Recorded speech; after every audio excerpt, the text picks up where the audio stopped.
Yo, what's up guys? It's Noah here, and in today's video, I'm going to be talking through a couple player props I like on Prizepicks for tonight's NBA slate on Tuesday, February the 27th. We got a big Tuesday slate tonight. I think we've got 11 games total on this slate, so a big slate after we had just 4 games yesterday. Wanted to come on, give you guys some early props I did like for this Tuesday slate, taking a first look at the board on Tuesday morning. Typically, I record these videos the night before, but when I looked at the board Monday night, there just weren't a ton of props up that I really liked. So I decided to wait until Tuesday morning to put up the video. And we've got 3 props that we're going to talk about in this video that I do like for this Tuesday NBA slate. So before we talk through these 3 plays, guys, as always, if you guys do enjoy these Prizepicks videos, if they do help you out, make sure you hit that like button down below, hit that subscribe button if you have not yet. And if you guys are new to Prizepicks, if you don't have an account over on Prizepicks, you can sign up, linked down below in the description, or just use that promo code NOAH. When you sign up for Prizepicks, you'll get your first deposit matched up to $100. And I do also want to shout out Sleeper, because we do have a partnership with Sleeper as well. If you guys don't have an account over on Sleeper, you can sign up for Sleeper, make a deposit, use promo code NOAH, and you'll get your first deposit matched up to $500 when you sign up for Sleeper with that promo code. Now, if you don't know what Sleeper is, they are a DFS pick'em app similar to Prizepicks. You pick over, under on player projections. You build out an entry. You can build up to an 8-pick entry over on Sleeper, and you can win up to 100x your money.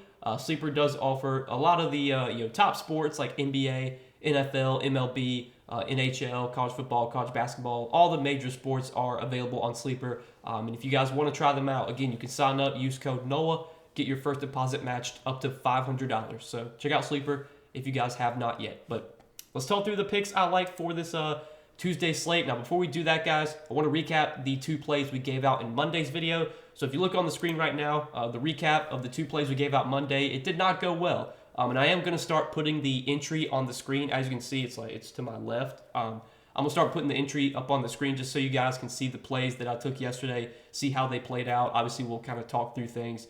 But it did not go well yesterday. The 2 plays we gave out in yesterday's video both missed. But man, like Azar Thompson, he had 10 PRA at halftime. He did literally nothing the entire third quarter. He didn't record a single stat the entire third quarter. And then in the fourth quarter, I think he hit a 3 with like a few minutes left, and then he got an assist as well with a few minutes left. But he was just out there doing cardio in the second half, which is super frustrating. He played a ton of minutes too. Like if you look at how many minutes Azar Thompson played last night, I think he played like 35 minutes. And this is the first time, I think it's the first time all season that Azar Thompson has played like more than 32 minutes and hadn't gotten at least 17 PRA. I think he had at least like 22 PRA in every game this season where he played at least 32 minutes. And go figure, the day I take an over on him, he plays 35 minutes and has one of his worst games of the season. He was just out there doing cardio, which obviously was annoying. And then we took an over on Cam Thomas points, 19.5. Cam Thomas, he just didn't have that great of a game. He didn't shoot the ball that well. I think he shot like 5 for 14 from the field. The game was also a blowout too. Cam Thomas, he did get injured with like 7 minutes left in the game and had to come out of the game. But with the way the score was, I think Brooklyn was up by like 30 with 7 minutes left. So Cam Thomas wasn't going to play much longer anyway. But that just shows you, man, the NBA, it can be so unpredictable. The Knicks and Pistons game had an 11.5-point spread. That game was super competitive, went down to the wire. The Grizzlies-Nets game had a 2.5-point spread, and it was a 30-point blowout. So what can you do, man? Frustrating, but we move on to Tuesday's slate. Got 3 picks to talk about for Tuesday, guys. Let's try and bounce back after obviously not a great day yesterday. So looking at today's slate and what I'm liking for Tuesday, first prop we're going to take a look at is going to be a PRA prop. We're going to take a look at Donovan Mitchell, 35.5 PRA. I like the over here for Donovan Mitchell. So Donovan Mitchell, he obviously has had a huge role this season. He's played a lot of games this season without either one, Evan Mobley or Darius Garland. Evan Mobley and Darius Garland are back now, so we can obviously, we're going to expect Donovan Mitchell to lose a little bit of usage now that those guys are back, but Mitchell's still going to be the lead usage guy in this offense. He's still going to have a huge role. He's going to play huge minutes on a nightly basis. He's going to play 35, 36 minutes if this game against the Mavericks is competitive, which it should be. Right now, this game does have a 4.5-point spread. And if you look at how many minutes Mitchell's been playing lately in competitive games, their last 3 games have all been competitive. 36, 39, and 37 minutes for Mitchell in those 3 games. This game against Toronto was a blowout. Mitchell only played 31 minutes. This game against Brooklyn was a blowout. He played 30 minutes. But the last 3 games have been competitive. He's played at least 36 minutes in all 3 of those games. He's gone over this PRA line in 2 of those 3. Last game against the Wizards was definitely a weird one for Mitchell. I mean, that was such a good matchup. The Wizards are bad defensively. You would have expected Mitchell to do better than he did last game. I like him to bounce back here, though, in a pretty good matchup again today against the Mavericks. The Mavericks are bottom 10 in defensive rating this season. They've been a pretty bad defensive team overall, and they've been a really good matchup for opposing shooting guards. I'm not the type of person to really weight DVP stats heavily. I think DVP stats can be a little bit overblown, but if you do look at the DVP stats this season, the Mavericks have been very giving to the shooting guard position. They've allowed, or they're top 5 in points allowed to shooting guards. They're top 5 in rebounds allowed to shooting guards, and they're top 10 in terms of assists allowed to shooting guards. So this Mavericks team has really been bad defensively, especially against opposing shooting guards. I don't think they really have a good matchup for Donovan Mitchell. If I had to guess, it'll probably be like Josh Green that'll guard Donovan Mitchell here, and that's definitely a matchup that Mitchell can beat. So I like this matchup a lot for Donovan Mitchell. I like his chances of going over 36.5 or 35.5 PRA. And if we do look at games this season where Mitchell has played at least 35 minutes, like I said earlier, his last 3 games he's played at least 36 minutes. Those 3 games were all competitive. If this game's competitive, I think we can expect 35, 36 minutes from Donovan Mitchell. And when he's played at least 35 minutes this season, out of his last 25 games playing at least 35 minutes, he's gone over this PRA line in 20 out of those 25 games. And then I also wanted to take a look at how many games this season Mitchell has played with all of Jared Allen, Evan Mobley, and Darius Garland. So Mitchell has played 20 games this season with all 3 of those guys healthy. Pretty much with the entire Cavs starting 5 like healthy, all the guys that they start now. He's played 20 games with all those guys this season. He's still gone over this PRA line in 12 out of those 20 games. So about 60% of the games this season he's played with Mobley, with Allen, with Mitchell, or with Garland. He's gone over 35.5 PRA. So I like the matchup a lot here for Mitchell. Mitchell, coming off a disappointing game against the Wizards, I like him to bounce back in a really good matchup here. And I think, in a competitive game like this one, we should get 35, 36 minutes from Donovan Mitchell. When you give me 35, 36 minutes from Mitchell, I'd bet on him putting up 36 PRA more times than not. We know he's going to go out there and shoot a ton. He's going to have a big scoring role, but he's also been able to rebound really well this season. He's also been able to rack up assists too.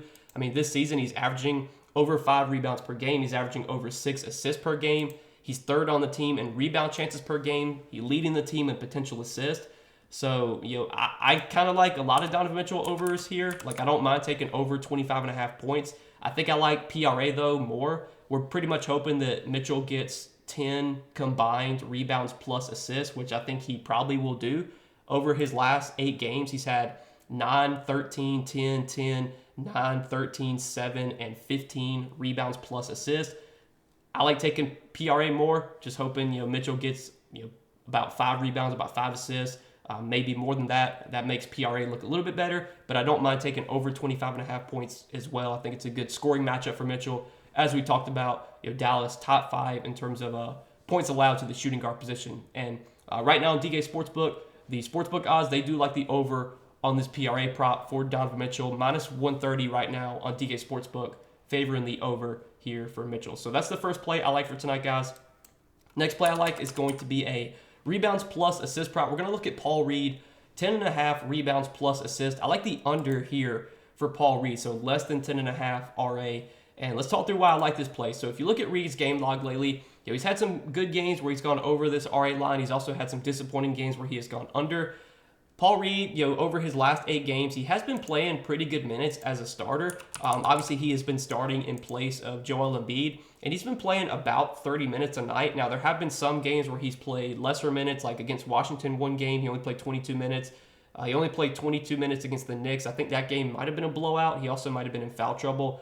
But he did get 27 minutes last game against Milwaukee, got 31 against Cleveland. He played 39 against Miami. I'm not sure if that game went to overtime or not, but 39 minutes against Miami. Paul Reed, he does have some minutes upside if things are going well, but there's definitely opportunity for things to go poorly here. For one, this is a very tough matchup against Boston. Boston has been one of the best defensive teams in the league this season, and this is a game that has a ton of blowout risk. Right now, the Celtics are favored by 12.5 at home here. This Sixers team without Joel Embiid, they are not very good. So I think this is a really, this is a spot where there's a lot of potential for things to go south for the Sixers. I could definitely see Boston just coming out here and beating them down. As again, they're favored by 12.5. So when you factor in the tough matchup, you factor in the blowout risk, plus Paul Reed's kind of a guy that he gets in foul trouble a lot. Like if you look at his last few games, he's had 4, 5, and 5 fouls. So there's always a chance his minutes get cut down if he gets in foul trouble. There's just so many ways this can go bad for Paul Reed that I like taking the under on 10.5 rebounds plus assist here. Paul Reed this season, he's been a good rebounder. I will admit, like when he has gotten minutes, he's been able to rebound well. Over his last 8 games, he is averaging just over 17 rebound chances per game. Assist-wise, he's not really going to contribute much with assists. He's only averaging 3 potential assists over his last 8 games. I was looking at his rebounds prop versus his rebounds plus assist, and I think I like taking under on rebounds plus assist more. We're pretty much hoping that Reed gets either he gets 2 assists or less. And so far this, over his last 8 games, 1 assist, 0, 2, 1, 1, 1, and then 4. So if Paul Reed only has 1 assist or 0 assists, then it's going to make the rebounds plus assist look better. Taking that under versus taking under on 8.5 rebounds. I could definitely see a scenario where Reed gets 9 rebounds, 1 assist, goes over his rebounds prop, but stays under RA. So I like under RA more than I like under rebounds. But I think this is definitely a tough spot for Paul Reed. I think there's a lot of blowout risk here. Boston's been a very good defensive team this season. They've been a very tough team in terms of rebounding. They give up the 4th fewest rebounds per game to centers. So this does not seem like the best matchup for Paul Reed. Sportsbook odds also like the under on this prop, -130, favoring the under on 10.5 RA for Paul Reed today. So those are 2 early props I like for this Tuesday slate. And then the third and final prop I like, we're going to take a look at Jabari Smith Jr., 13.5 points, and we're going to take the over here, more than 13.5 points for Jabari Smith. So looking at Jabari Smith's recent games lately, he's had 2 back-to-back really big games against Phoenix and OKC. 22 points against Phoenix, 20 points against OKC. Draws the same matchup tonight against OKC, as he had last game. But what I really want to highlight is how many minutes Jabari Smith is playing right now. If you look at his last 2 games, he has played over 40 minutes in back-to-back games. 41 minutes against Phoenix, 41.5 minutes last game against OKC. He's been playing massive minutes lately. This game against the Pelicans was a blowout, so he only played 26.5 minutes in that game. He did play 33 minutes against Memphis. This game against the Knicks, he played 38 minutes. But even if you look before this game against the Knicks, he played 37 against Atlanta, 33 against Toronto, 40 against the Pacers. So the minutes have been massive lately for Jabari Smith Jr., and assuming he stays out of foul trouble here, assuming the game's competitive, I think we're going to get 35, 36 minutes, maybe more, if Houston continues to run this tight rotation, if they continue to maybe push their starters more like they have been lately. There's obviously a possibility Jabari Smith Jr. plays 40 minutes. I'm not projecting that, but I think if this game's competitive, we can project him for low to mid 30s minutes. And when he has gotten around 33, 34 minutes, he's been able to go over this points prop more times than not. Jabari Smith Jr., he's played at least 33 minutes in 21 games this season, and when he's played at least 33 minutes, he's gone over this points prop in 15 out of 21 games. So a large percentage of his games this season with 33 plus minutes, he's been able to get 14 points. He's not Jabari Smith, he's not a super high usage player. I think this season he only has a 17% usage rate, but he's been aggressive offensively lately, back-to-back games with 20 plus points. When you look at the matchup here against OKC, it's not a great matchup because OKC has been very good defensively this season. But in terms of the one-on-one matchups, I would think it's probably better for Jabari Smith because you got to think Lou Dort probably will guard maybe Van Vliet or maybe Jalen Green. You'll probably have Shea guarding maybe Shea guards Van Vliet, maybe Lou Dort guards Jalen Green. I think it's a decent matchup for Jabari Smith here, and with him playing so many minutes right now, I think we got a pretty good chance of getting 14 points if he continues to play, high 30s, even possibly 40 minutes. I don't mind taking over 25.5 PRA as well. If you take this instead of points, you're pretty much just hoping that Jabari combines for 12 rebounds plus assists, which he could do. I mean, his last few games, he's been rebounding like crazy. 17 rebounds the last game, 16 rebounds the game before that. I like over points, 13.5. I don't mind over PRA. Don't even mind over 23.5 points plus rebounds because, again, his rebounding numbers have been insane lately. I think points, though, is my favorite. I like betting on him to get 14 points more than getting 14 points and 10 rebounds. But either one's fine if you want to take over 23.5 PRA. I think that looks pretty solid as well. But over 13.5 points right now is minus 130 favored on DK Sportsbook. So DK Sportsbook, they're favoring the over on the 13.5 points prop. I think that's the prop I like most here for Jabari Smith. But I like a lot of Jabari Smith overs here. I mean, I think he's definitely a little bit underprojected if they're going to keep giving him these massive minutes like they have lately in competitive games. So that's what I'm liking for tonight, guys. 3 props for this Tuesday slate. Donovan Mitchell, more than 35.5 PRA. Paul Reed, less than 10.5 rebounds plus assists. And Jabari Smith Jr., more than 13.5 points. If you guys are going to tail me on these 3 picks, let's hopefully hit all 3 of these plays, make some money tonight. As always, I do appreciate you guys watching these videos, supporting the Prizepicks content. Hit that like button down below if you did enjoy. Hit that subscribe button if you have not yet.